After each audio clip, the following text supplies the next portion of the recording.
Spider-Man: No Way Home and the final episode of Hawkeye on Disney Plus were released within days of each other, and this was no coincidence as the two share a connection. More specifically, this connection is to the Netflix Daredevil series, as Spider-Man featured the return of Charlie Cox as Daredevil, while Hawkeye featured the return of Vincent D'Onofrio as Wilson Fisk. So does this mean the Netflix series like Daredevil are canon to the MCU now? That is certainly the impression you might get from Screen Rant, who on December 23rd posted an article titled, "Hawkeye and Daredevil's Kingpin are the same, confirms Vincent D'Onofrio." That headline, however, is misleading. In this video, we'll go through the reality of the situation, as we first explore the legalities of the situation between the MCU and the Netflix shows, the in-continuity relation between the Netflix series and the MCU, and finally, which other characters from the Netflix series may be carried over to the MCU proper.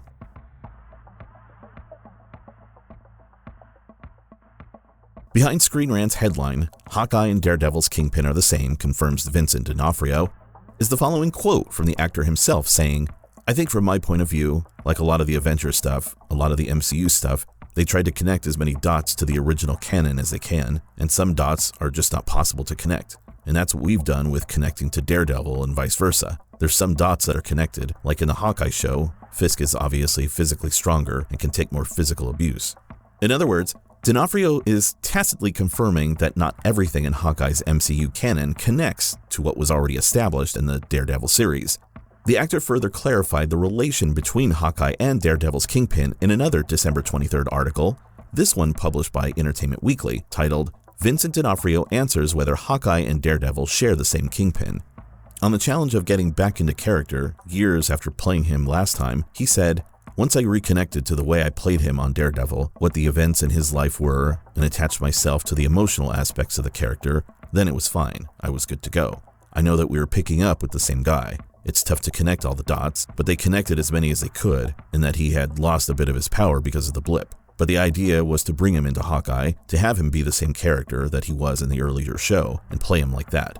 In other words, as an actor, Vincent D'Onofrio approaches the Hawkeye Kingpin in the same way he did the Daredevil, and the two share a very similar backstory, but not exactly the same.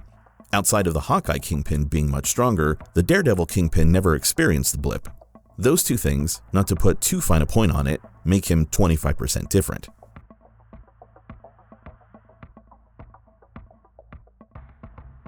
Back in February of 2019, Midnight's Edge was the first outlet to disseminate the importance of the proverbial 25% difference.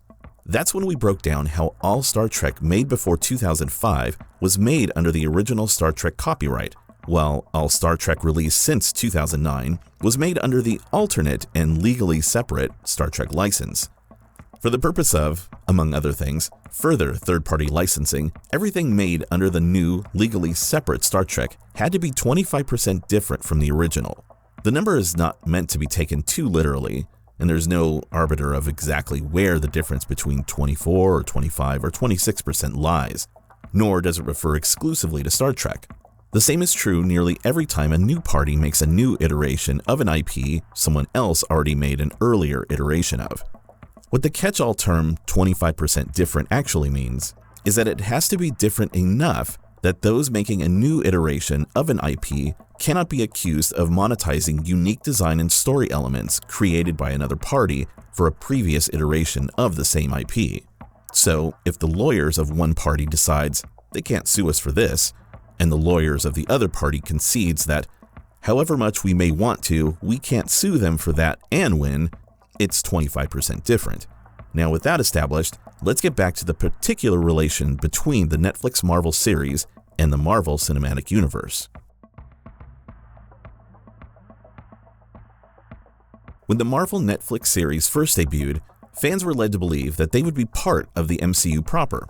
In order to maintain this perception, the Netflix series made the occasional vague reference designed to make fans interpret them as being to the MCU movies, but funnily enough, the MCU movies never made any references to the Netflix series, and this was no coincidence. The Netflix series were never part of Kevin Feige and Marvel Studios' MCU, as they weren't even co-produced by them. Instead, the Marvel Netflix series were a co-production between Netflix and the since-discarded Marvel TV wing, Marvel Entertainment, which was then headed up by Jeff Loeb. These series were a huge hit for Netflix, and lucrative for Disney too, as Netflix had to pay a hefty license and production fee to Disney by way of Marvel Entertainment in order to have them made. However, the moment Disney made it public that they were entering the streaming market themselves with Disney+, Netflix no longer saw them as a valued production partner, but a corporate enemy. Despite the Marvel Netflix series being financially viable, Netflix canceled them all in a purely political move. In doing so, the series and the characters associated with them were frozen for a contractual period of 3 years, during which Marvel and Disney were legally prevented from commencing development on any new iteration of the canceled series. Daredevil was canceled in November of 2018, which means that Marvel couldn't even begin scribbling ideas for a new Daredevil movie or TV series until November of 2021. However, the characters associated with the Daredevil series were also unfrozen in November of 2021 and could pop up outside the context of a Daredevil movie or series immediately, which is why in December of 2021, both Wilson Fisk and Matt Murdock made their MCU debuts in Spider-Man and Hawkeye respectively. But while the actors remain the same, the characters they portray are 25% different from the Netflix iterations. Netflix still owns a stake in those iterations, which is why no story or design element that was made for that series can be reused in the MCU. Case in point, Vincent D'Onofrio's MCU Kingpin can have a similar generic white suit as in Netflix Kingpin, because that is from the comics and not something that was created for Netflix. However, he can't have the quote-unquote normal strength of a man his size, as that was a character feature created for the Netflix series. As D'Onofrio himself said, the MCU Kingpin is physically stronger than his Netflix counterpart. What he didn't say was that this was done in order to avoid legal trouble with Netflix, although that is the reason.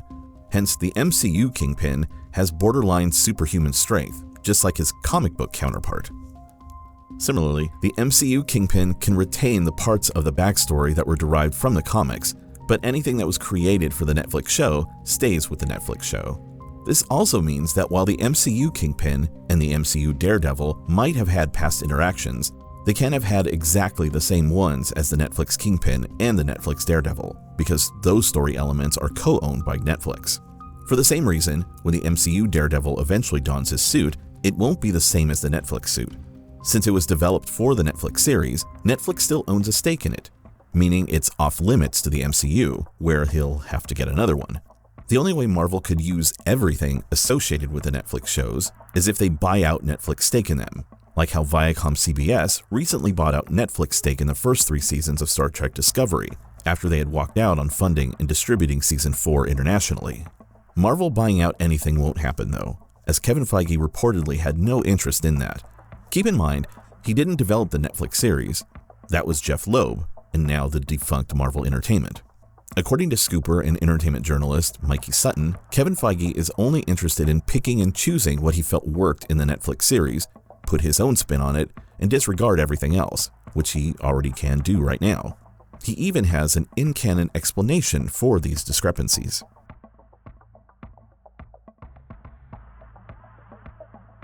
Following the events of Season 1 of Loki on Disney+, the multiverse retroactively sprung into existence after having been suppressed by a benevolent alternate universe variant of Kang the Conqueror.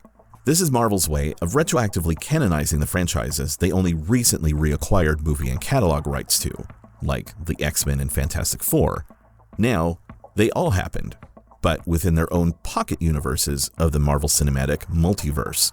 Sony helped drive home this point in Spider-Man No Way Home, in which they granted access to their own catalog of past Spider-Man movies, which is otherwise off limits to Disney and Marvel. Within their own headcanon, fans are now justified in considering all past Marvel-based movies and series as part of the Marvel Cinematic Multiverse, although legally, outside of Fox and Sony, most of these are as separate as they ever were. Still, it's fun to pretend, and that's what Marvel wants you to do. They want you to consider the Netflixverse as another universe within the Marvel Cinematic Multiverse, right alongside the on-screen referenced Andrew Garfield Spider-Verse, the Tobey Maguire Spider-Verse, the Venomverse, and the different universes seen in the animated series What If. Now that we've established the actual legal connection between the Netflix show and the MCU, as well as the in-continuity explanation for the differences, let's explore which other characters from the Netflix series may suddenly turn out to have near-identical variants popping up in the MCU in the next few years.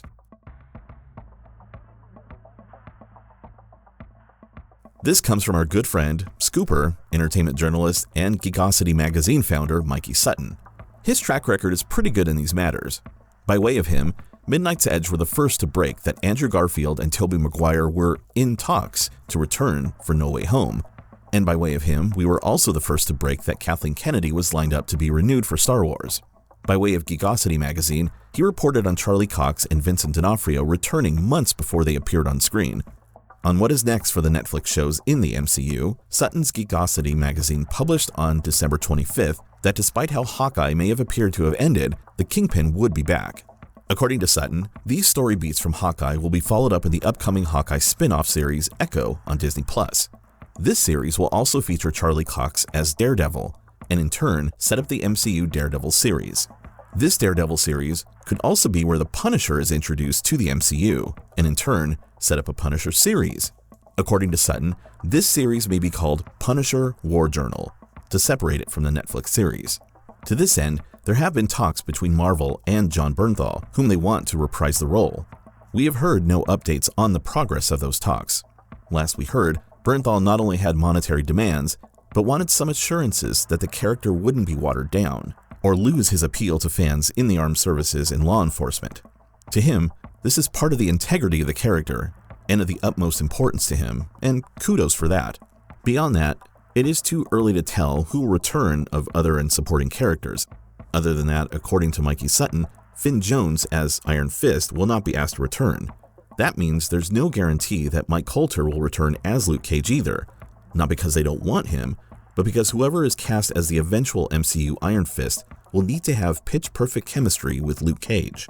What do you think about the Marvel Cinematic Universe now being a multiverse? And are you excited to see several prominent actors from the Netflix series return? Let us know your thoughts in the comments.